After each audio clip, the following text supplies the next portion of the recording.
This is Big Island Video News for Wednesday, September 7, 2011. The State Department of Land and Natural Resources will soon be deciding whether or not to grant the U.S. Army's 25th Combat Aviation Brigade the right to land Black Hawk helicopters on Mauna Kea and Mauna Loa. The Army plans to conduct high-altitude mountainous environment training, or HAMET for short, in preparation for missions in regions like Afghanistan, a treacherous region for combat operations, as the world learned when a Chinook helicopter was shot down in Afghanistan, killing 31 U.S. Special Operation troops.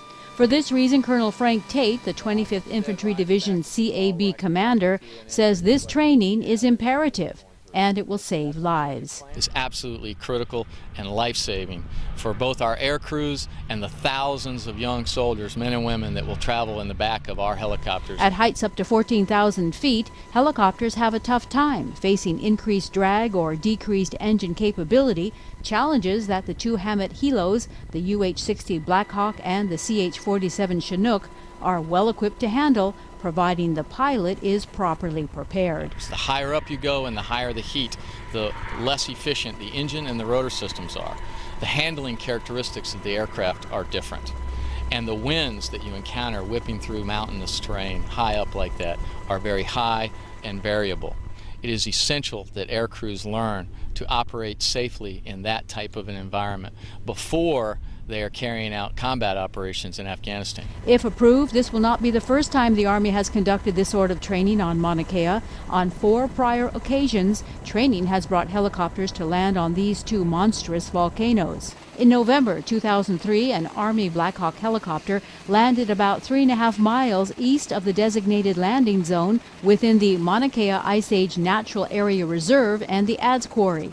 The landing forced the Army to undergo additional aircrew requirements. When the community learned that the Army was planning on conducting these missions once again in 2011, there was a unified voice of protest from environmentalists, Native Hawaiians, recreational users, and astronomers, groups that rarely agree on the use of Mauna Kea. So before you do any more military expansion on these islands, do us a favor and clean up the messes that you've left since the Second World War. The Army went forward with its environmental assessment, gathering data on possible impacts to noise, cultural and biological resources, and air quality.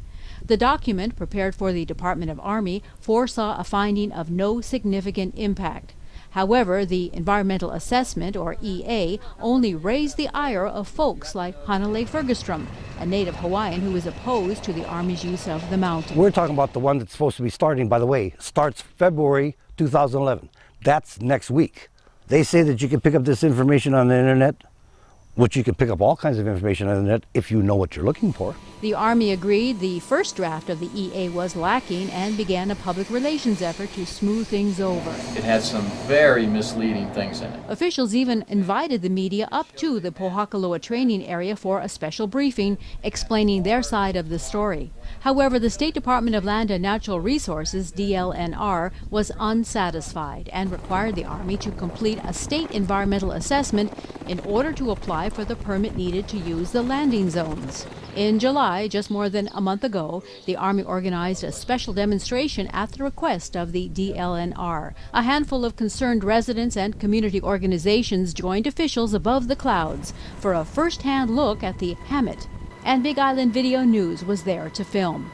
First stop, the Mauna Kea landing zones, or LZs in military speak.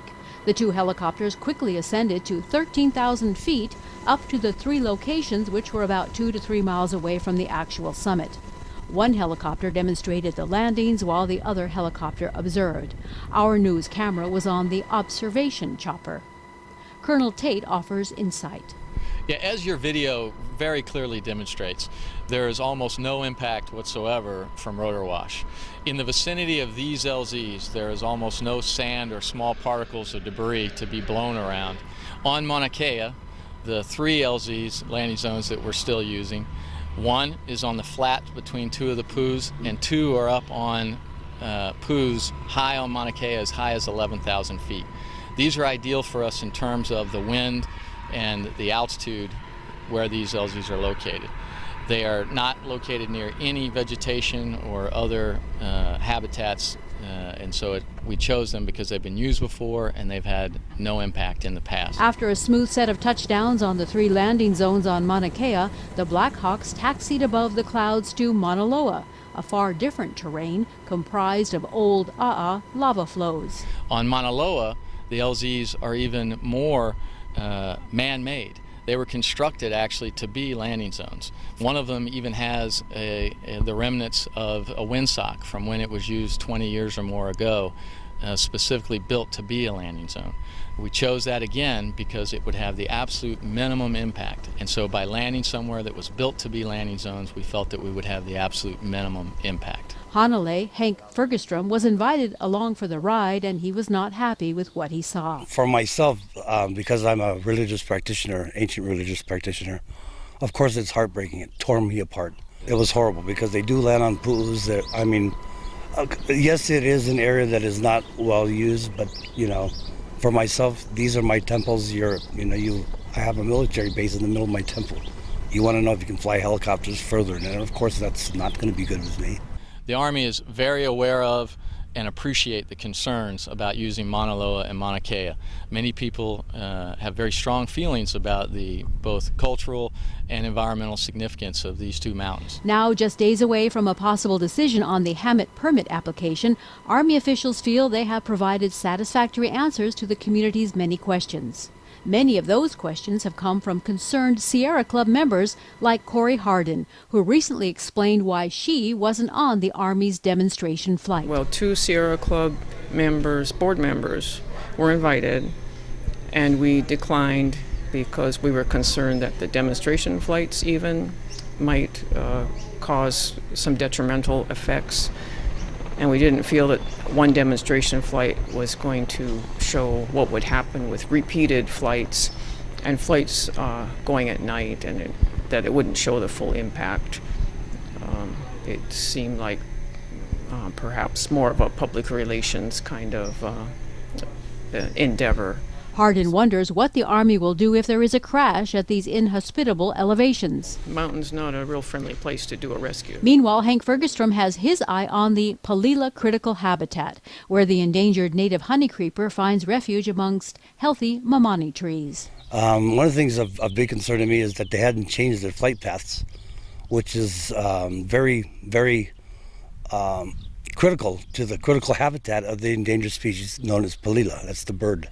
There is no current flight restriction over the Palila habitat, for an example. Civilian helicopters and other aircraft fly across the Palila habitat multiple times every single day.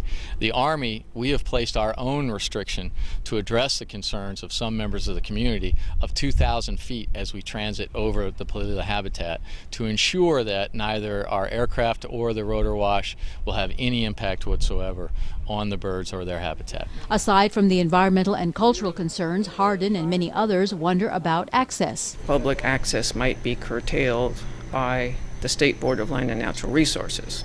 So they kind of put it on the state, saying the state might curtail access. We're not going to curtail access. If the Department of Land and Natural Resources determines that there is a need to limit access, then we'll comply with the state requirements. But the Army has no requirement to restrict access whatsoever. Now in the 11th hour of planning and assessing, a few are wondering why can't the Army conduct this training in Colorado instead of Hawaii? They keep talking about the necessity of it, and the fact is they're training in Colorado. There is no great necessity. There's a significant issue with moving troops anywhere else in the world to conduct this training. Anywhere that has mountains above 8,000 feet, you could conduct the training. But what it would require is 2 things. One is that we move aircraft, parts, maintainers, and air crews to that location, which comes at very high expense. But more importantly to me, it means I have to take these young men and women away from their families, away from their children, away from their spouses, for even more time than is already required. The debate points toward a larger concern weighing on the minds of some folks, like these who testified in this video we showed you earlier from the start of the year. What will the future be if this continually expands? I see a straighter road going through the mountain, but higher fence, huh? My basic concern is kind of where does it end? You know, they have 100,000 acres something at Mauna Loa. They just took the 23,000 acres at Keamuku. Now they want to even go beyond that base and land on our mountains. And it's kind of like, where does it end? It doesn't seem like the right spot for the training. As long as we are still sending aviators to Afghanistan, we will still need to maintain these skill sets. Right now, it is expected that aviation assets will be among the last things to leave in Afghanistan. The way the U.S. Army fights is heavily reliant on rotary wing aircraft. It flies our soldiers safely above the improvised explosives devices. It brings them their supplies. We rescue them when they've been wounded, and we provide them protection when they're in enemy contact with our attack and reconnaissance birds. So we expect that as long as we have soldiers on the ground in Afghanistan, there will be a need for Army aviation. The matter is on the agenda of the Board of Land and Natural Resources at their meeting to be held this week. That's Big Island Video News for Wednesday, September 7th, 2011. I'm Stephanie Salazar.